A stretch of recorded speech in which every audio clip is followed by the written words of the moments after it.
Nice to have you back with us. I'm going to make my point of view absolutely clear on the issue that we are discussing on this particular show.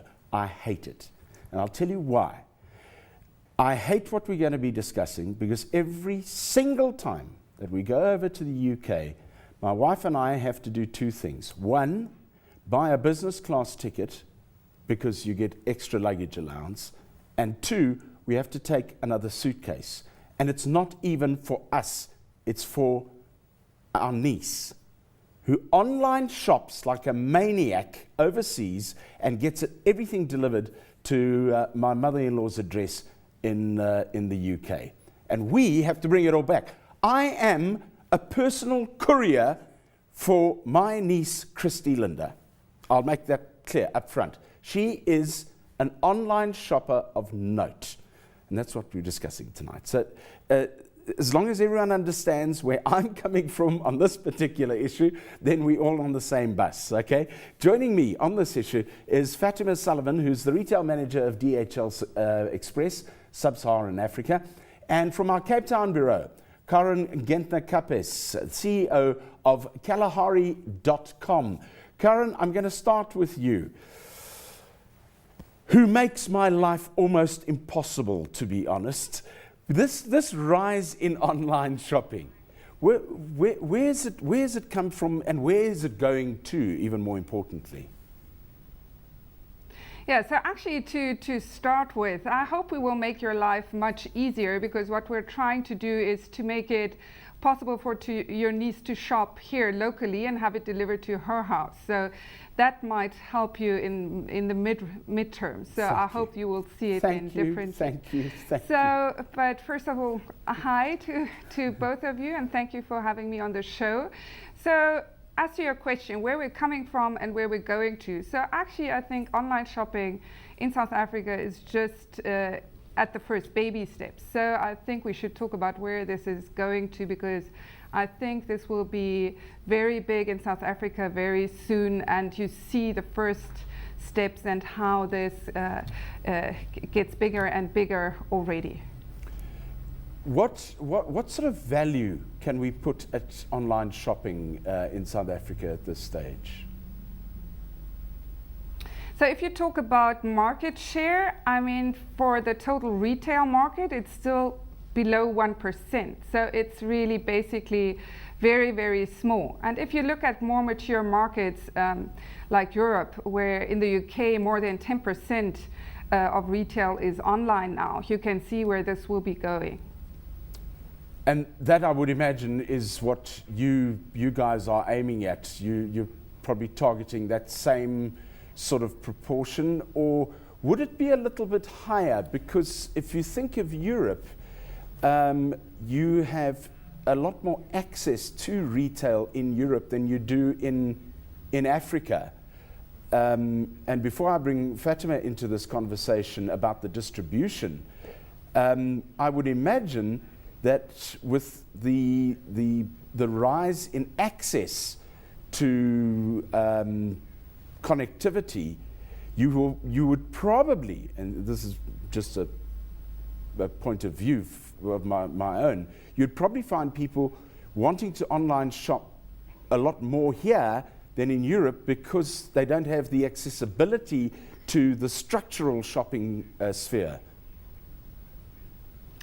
Yes, so actually, Jeremy, you're mentioning one of the big hurdles right now for consumers here to online shop as they want, because connectivity, as you know, and access to broadband is very expensive. But looking forward, definitely is what we as an online shop want to offer is a selection to everyone in the country, even if you don't have access to it in your local store. So definitely we see that the potential is huge, at least as big as in Europe or US, definitely. That then brings us to the next aspect of this entire structure, and that's the distribution of the goods. Fatima, are we geared up for that? I know nothing about your industry whatsoever, but are we geared up to actually get these goods to people in outlying areas, for example? Well, Jeremy, as we know, in Africa, infrastructure is a problem. and getting goods from one area to another, and specifically out to the rural areas, is very tough. We are geared from a point of view of there are a number of really good global standard logistics suppliers such as ourselves who have the infrastructure to do this. So yes, in terms of the transportation and getting the goods there, I think that the infrastructure is so much better than people anticipate, but there are still some challenges, and most of those are actually around other elements, such as customs and duties and those types of things, rather than the actual transportation. That must be an absolute pain, and it does link into this topic, the whole logistical problem of customs and duties even within the SADC countries. Have there been any discussions around trying to resolve those issues in SADC?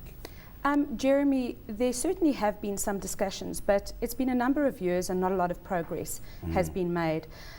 One of the greatest issues is that many countries see this customs as a means of income for their country, and they don't see it as a barrier to trade that it really is.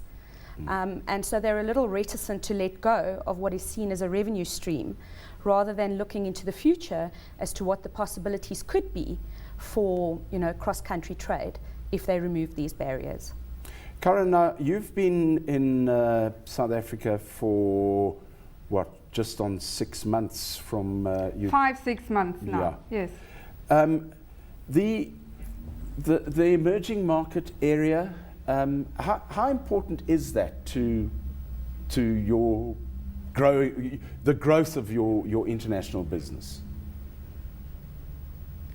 So actually we at Kalahari currently focusing on South Africa and actually trying to solve what you mentioned, not having to deal with customs, etc. for our customer, but have it a very simple and convenient process to shop online and have it delivered to your home. So that's what we're focusing on right now. Would you see retailers as, because you've mentioned the retail word, so we can bring it into the conversation, but surely they're opposition to you in many ways because they're also providing an online option. You see a lot of retailers coming online, but actually that speaks to how important that area is for the consumer. And actually competition in that sense helps because it educates people that it's safe and a real option to shop online. So it makes the acceptance and also the target groups much bigger. So in that sense, it really helps to have more players in the online game. Now, Fatima, you're just nodding your head profusely here in our Joburg studio. You obviously agree with that, and I can see why, because the more online shopping that happens, the more distribution has to happen, and the more you guys have to get involved. Absolutely. What are the... I'm battling to work out or try and think my way through what is actually being bought and what you actually are distributing. I mean, how do you draw lines? Where are the barriers here? Because obviously you can't be transporting 3 tons of gelignite, which has been purchased online for whatever reason, and I'm not going anywhere there. But what are you finding is your online basket? Let's put it that way. Okay. Well, Jeremy, the online basket differs significantly depending where in the world you are. DHL, being obviously a very global organization, has a very different profile all over. In sub-Saharan Africa, it's still very early days. And so what we're seeing is really small items. We're seeing a lot of books, a large amount of books, a lot of DVDs, small toys, and then we're moving into the apparel game as well now. We're starting to see that growing. But that's really it. It's still very early days. No one's really buying massively big things online yet. I know, and I alluded to this with my niece earlier, but Caren, the most of the stuff that we have to bring back, and I hope this, actually I shouldn't be saying this on television because maybe I'll be stopped at customs next time, but no, most of the stuff that we bring back for her are clothing items which she can't access in South Africa. How let's try and break this market down. Are there percentages you can give us about what's being bought in what sort of area? So if that question is for me, I agree with Fatma that, and we see that in other markets, consumers start with books and media and DVDs and get used to buy online, and then they move into apparel, but also technology. Technology is actually big for us, like tablets, computers, cameras. So I would say for Kalahari at the moment, media and technology are still the biggest categories, but we're building and introducing new categories as we speak, and there especially it's also toys, home and living, etc. So basically, as a general merchandiser, we're offering everything, but focus or the big chunks are still media and technology. This may sound like a really, really stupid question, but stupid questions are what I generally like asking because they elicit the right answers. But where do you guys make your money? So I think, like a general retailer, it's in buying and selling and making a profit of that. Okay, so Kalahari, for example, would buy 50,000 of those glasses and buy them for R1 and sell them for R1.50. Am I right there? Exactly. That's how retail works. Okay. Right, as long as we know what the business model is, then at least we know where we're going with this. From a distribution point of view, with your expenses that are inherent in, and let's just look at South Africa because Caren said that's where they're concentrating from a Kalahari point of view. With your expense structure in South Africa, which is very, very high, is it still feasible, given the added cost that it would take for me to get that from Kalahari delivered by you at DHL to my house? Is it still a feasible proposition? Absolutely, Jeremy. I think what we need to consider is the continuously escalating transportation costs. Yeah. The fuel, the change in currency fluctuations, those all have an impact in terms of the costing. Not to mention time. Time is really precious to people nowadays, and the convenience factor is something people will pay for. You know, they're able to shop online at non-traditional times when it's convenient for them.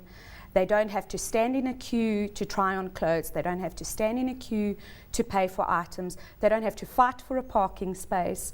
So there are a number of benefits where that slight cost is then, it becomes a value proposition, and it's a far better choice for people.